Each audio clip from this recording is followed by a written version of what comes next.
Donc on en était à bosser sur la couverture sur laquelle on avait mis deux couleurs vives dans des blocs.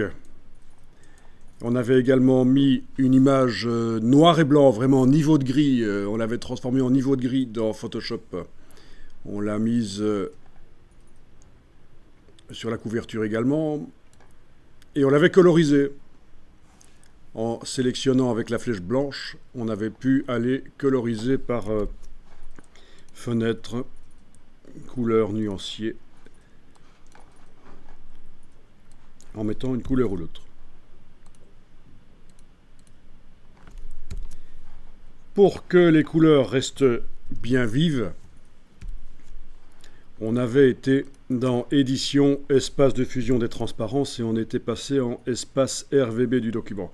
Parce que dès que je commence à jouer avec les effets, et c'est ce que j'avais fait sur les images ici des guépards, pour que la texture apparaisse à travers la tache là, du guépard, la silhouette du guépard, j'étais allé dans Objet, Effet, Transparence, et à la place du mode normal, j'avais mis le mode produit.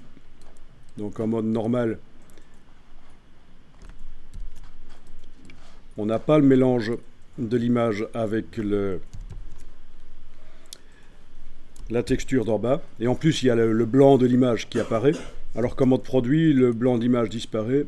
Et en plus, la couleur se mélange avec la texture du papier qui est en dessous. Mais donc, dès qu'on joue avec des effets spéciaux, des modes de fusion dans InDesign, ça peut affecter toutes les images RGB. Il vaut mieux, dans édition espace de fusion des transparences, passer en espace RVB du document. Sinon, toutes les images, toutes les couleurs vives du document se ternissent. Voilà, et donc on redémarre sur le boulot. On va parler de la notion de fond perdu. Le pré-réglage du fond perdu dans le document, mais ça peut aussi être réglé au moment de l'exportation en PDF, dans la boîte d'exportation PDF.